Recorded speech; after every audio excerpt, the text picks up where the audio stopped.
Okay, good evening. I'm going to call this meeting to order here.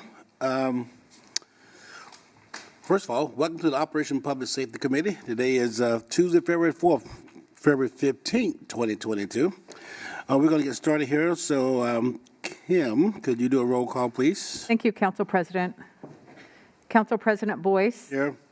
Councilmember Fincher. Here. Councilmember Kaur. Here. Councilmember Larmer. Here. Councilmember Michaud. Here. Councilmember Thomas. Councilmember Troutner. Here. Thank you. Thank you, Kim. We got a 6th item on our agenda for tonight. So we're going to go to item number 3, approval of the agenda. Entertain a motion to approve the agenda as is. So moved. Second. Move in second. All in favor, signify by saying aye. Aye. All opposed, let the record show that it passed.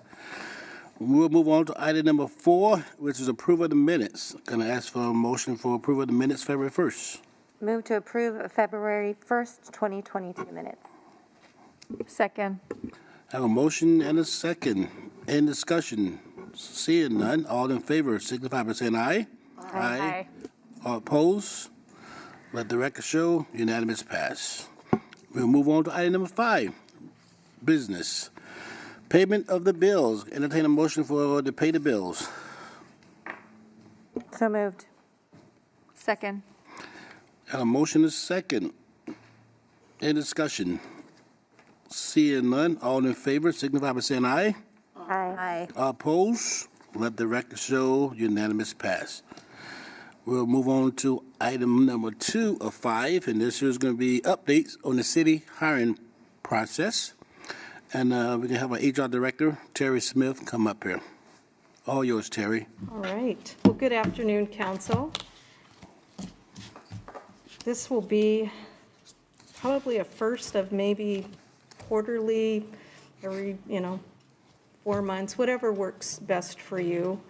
But I thought we would at least start with a conversation about where we are today and answer some questions that might be on the minds of council. I had a couple of questions here I want to make sure that I respond to. One of the questions that I've heard from multiple meetings from you is, what are we doing at the city to increase our diversity? And you've heard me say a few times, we're looking at job descriptions. Well, that's just an ongoing thing, and you'll just know that that's always going to be happening in the background. Another question is, what are we doing to mask the applications so that it levels the playing field for applicants with the hiring managers? And at this time, Workday is working towards that. They do 2 releases every year, spring and fall. And last fall, they did an update that would mask applications. However, that doesn't always help because our hiring managers need to see the attachments, the resumes, cover letters, anything else that an applicant might attach. That's a next phase. Now, Workday has said through their community chats, even in their future release updates, they have noted that they are going to be focusing on DEI. So I have no doubt that they will eventually get to the point where they can mask the attachments. The technology's out there. It just isn't functioning in Workday yet. So at this time, we are still moving forward with providing our hiring managers applicant data as well as attachments, resumes, and cover letters. It's not the perfect answer, but it's in the works. Excuse me, Councilman Fitch, I have a question. So are you looking at masking both the address and the name, or just the name? It would be address, names, even so much as the dates of an applicant's school, for instance, because that's another perhaps telling piece of information. Good. So those are the biggest ones. In my past lives, I've gone so far as manually removing even email addresses, because sometimes that gets a little personal. So that is not something that I understand is on the agenda for Workday. Okay, and do you have an idea? They do the 2 a year. Is it slated for the next one, or no idea? I don't know. The next one is coming up here in just a couple of weeks, and there isn't any recruitment updates on this upcoming update from Workday. They do have it just as a future topic, but they haven't assigned, what year or release they'll be doing that. Thank you. Yeah, we're kind of, good and bad with a cloud-based service. You're kind of at the mercy of what they're pushing out, but we're also at the tipping point of all of the stuff they're sending out. Another question was with regard to exit surveys and questionnaires, and what are we, getting from that? So we've had, I don't know if you'd call it a formal, informal process. So prior to Workday, our benefits team would meet individually with employees that were exiting.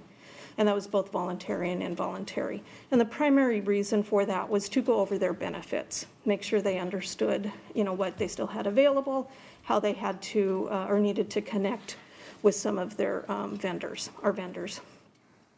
And during that conversation, employees would, and this is kind of that informal process, share why they might be leaving, give a little more information.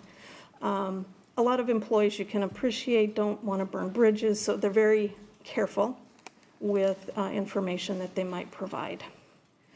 So going into Workday now, it's a more formal process in that once an employee, and these are for our benefited voluntary separation, so people leaving on their own accord, will get a request to fill out a survey through Workday. And so that survey compiles the information.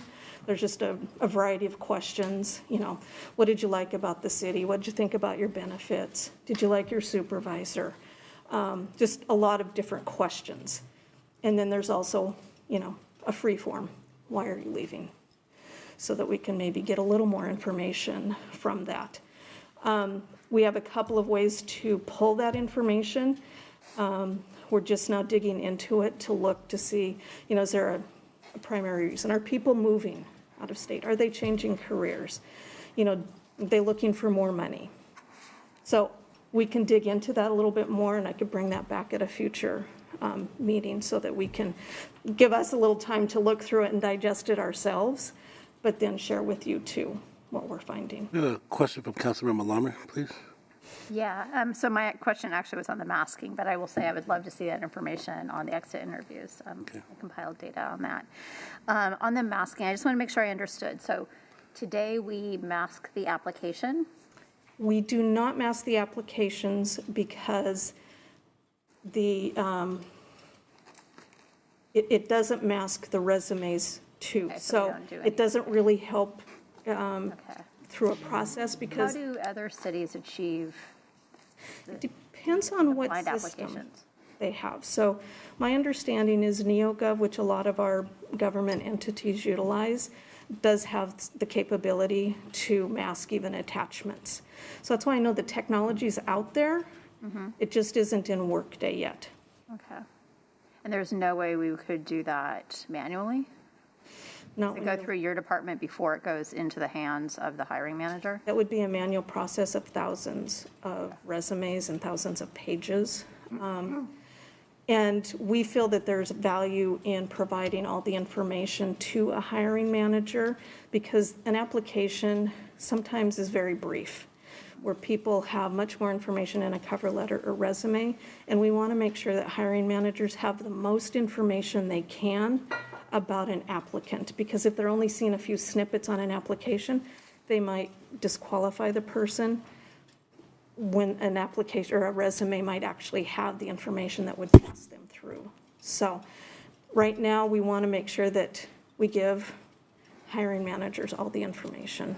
Okay, so it really doesn't sound like we're going to make any headway with these numbers as far as blind applications, and until Workday comes out with a release. Exactly. I want to make a comment. I know Councilmember Michelle has her hands up. I think at the end of the day, in my opinion, Workday and all that, it's just a tool, right? I mean, to me, I see it more of a cultural thing, right? I mean, because you can mask all this stuff here at the end of the day. There will be a face-to-face interview when that time comes, right? So the tool is nice, but it's the culture that's really going to change the organization and making sure everybody's focused on, increasing diversity. So I think that's bigger than anything, in my opinion. That's a good point. Are we tracking the demographics of interviews? I mean, like how many people are making it through the funnel to even get to that face-to-face? That's an excellent question. And we do have access to that data through Workday. So we can see where, different people are falling out through the process. And it is broken down, I believe, by gender and ethnicity. And there's my, hello, Natalie. Natalie's doing double and triple duty since she's the only recruiter. So this is obviously near and dear to her heart talking about this. And just came back from a test for a custodian, so. I'm sorry, Councilman Michelle have her hands up, please. Thank you, Council President. Terry, my question was about the exit interviews. Is there a way for the employees to fill those out anonymously? There's not, because it's through Workday, so everything's tracked by them. Now, they do have the opportunity to say who they would like the information shared with. So sometimes they just want it with HR, and then we'll need to take that information and kind of coalesce it out to the departments. And if we start seeing trends as we start going through this, we can, coach and counsel departments and maybe even specific managers and supervisors. Some employees might want everyone to see it. So we do have that ability, but anonymous, HR is always going to know. Councilmember Fincher? Thank you. Culture's going to play a large part of that back to the hiring and the actual system or application. But we have to make sure that the applicants are given the chance to get to that facial interview, which is why it's important to be able to mask that. So as soon as we can get that, it's going to be valuable. I will tell you, I put in my own comment today to the Workday community that says, okay, you've been talking about it, because I've been tracking this for the last year plus since we've been on Workday, and I see a lot of interest in doing this very thing with the users, and they did their little thing back in a year ago fall, and they still are talking about masking all of the information. I just think there's a challenge with technology for them, and they're so huge, a lot of competing priorities for them. I can't speak to why they aren't, but I keep going in and I keep voting it up, and so does our office. We're very interested in moving it forward. Perhaps they don't understand implicit bias and how that works with names and all. I think that as a company as big as Workday, they should know that. Huge. Right? I think it's more the technology. I think so too, yeah. It's just, but one company's figured it out, so it's doable. Coming. I think those were the top questions that I had heard some interest in with regard to exiting and masking. The other information I shared with you in good old-fashioned paper format is how do our employees look in the city today? And so I've pulled it by all of our active employees. That includes temporaries. And so the first sheet is going to show the very first box, all employees, and then it's broken out by department. So you'll see by gender, ethnicity, and again, this is ethnicity as it was determined by the employee, so it's self-reported. And we did have a few employees that declined to respond, about 8 of them. So rather than read a bunch of numbers to you, that's why I thought I'd give it to you as a takeaway, and you can review it at your leisure and come back and ask questions. And then the second page is what our employees look like by type of employee. So rather than going so granular as to positions, which of course we can provide that to you as well, I thought it might be interesting to just look at a very high level. What do our benefited employee demographics look like, and what do our temporary employee demographics look like? And so of course temporary would not have benefits. So just that distinction, and we can look at it even deeper if you like, but I thought it might be just helpful for you to see it in this way first. And you can go, This is a good way of looking at it. I guess the next time we see it, is it possible we can look at it by leadership, break that out too? Well, you got like the, I don't know, the first line, second line, what do you want to have it, but okay, so like supervisor, whatever. manager. You could break that up. I know it's probably embedded in here, but you can separate. That'd be nice to know as well. Yeah. Do you have your hand set up? Well, no, I was just going to say Derek had a term for that earlier, the level of, it wasn't level of service, level of employment. Oh. It about like the rank or. What did I, organizational level or? Yeah, something like that. So are you thinking like maybe? I mean, supervisor, right? And then what's the next manager? level up? I don't know. We got 5 levels up, but where, is it supervisor, then what? Then we would have a manager Okay, then, and then a director. okay, and then, okay, yeah, so each one of those levels. Be nice to see the breakout. Below that would be individual contributor. Yeah, I see, yeah. I think it would be good to see that number also. Yeah. To see all the total numbers, including the. Oh, yeah, yeah, that's what I'm asking, yeah.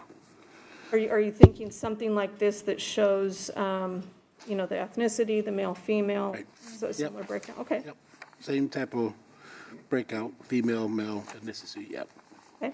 okay. I don't know, I don't know this legally, but I know some places, right, as part of, they say that we're going to increase diversity by X%, and they'll hold the leadership accountable for that. Under the government versus private, I don't know, can that work the same, or can you do that in the government atmosphere versus a private atmosphere? I don't know. So we have the data, we don't report it that way. I'm wondering if you are thinking about the, Well, overall, I can see, I think the was the city of Kent, what are we roughly, when I look at diversity, it's about probably 27% versus 73. So you can say, hey, we want to increase our diversity by 5%. So you go from 27% to, what's 5% of that? 29%, whatever it is, all right. So I mean, I don't know if that's, you're probably not there yet? Yes, sir. yeah, affirmative action. Okay, okay. Not Pat Fitzpatrick, City Attorney. I'm not sure if I'm totally clear on the question, but in the state of Washington, it's not legal for a government agency to consider race when making hiring decisions. So Okay.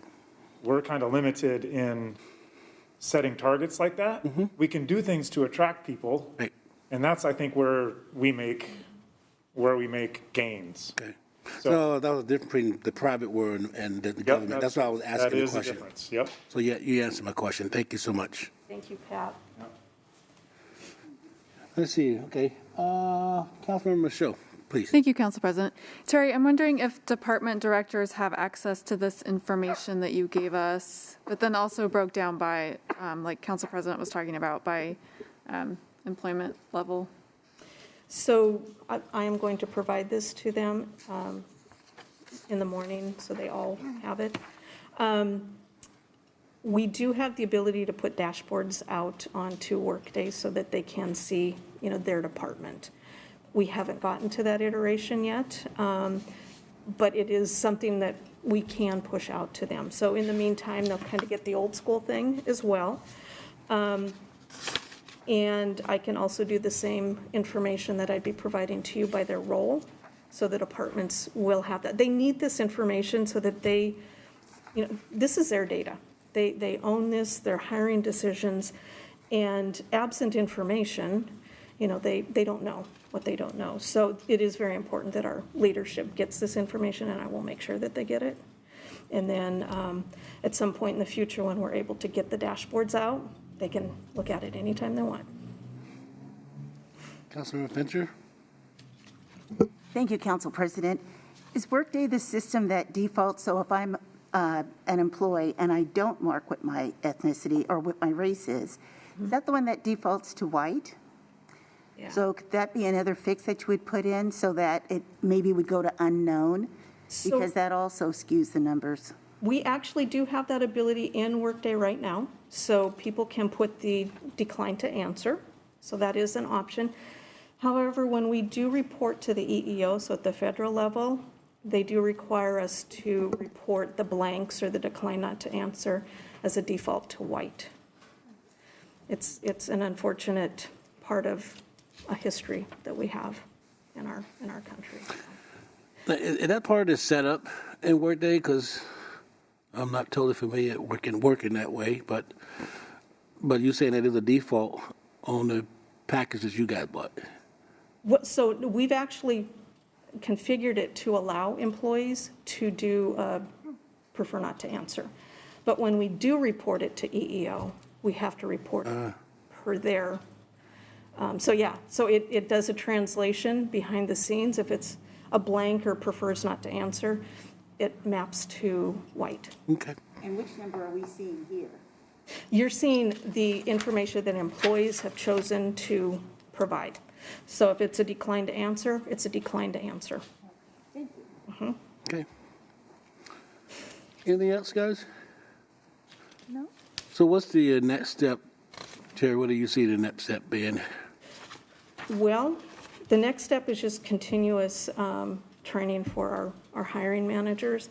And Natalie's probably got a little more information on what are you prepared to speak to that? I know, literally, Natalie was just running in from another meeting, so I don't want to put you on the spot, but. So Natalie Winika, Deputy Director for HR. So right now, we have partnered with Uriel, the Race and Equity Manager. And so interviews, kind of to Brenda's point, like that's the hardest part to probably get to that step.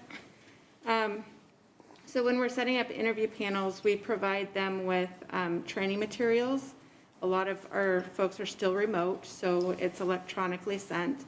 And then we also have a module on implicit bias that we ask that they watch. So like before, even if you've sat on a panel before, in recent weeks, I send it every time just so it's fresh in your mind before you interview. So those are some of the steps we're taking to just try and make sure our management team and those that are on interview panels, they may not be in management positions, are aware and ready to put their best foot forward in the interview process. I'm just curious, excluding police, do you know how many open positions we have today, roughly, give and take? Oh, gosh. Probably just in like the sworn personnel or support staff as well. Over within the city of Kent? I would say they're probably 10 to 15 down in sworn. And then in support, I know we've got a records position that will be opening soon, and they're trying to fill parking enforcement and evidence custodian, I believe. Yeah, excluding police, yeah. Oh, That's fine. Yeah. So excluding police, how many spots? I'm sorry.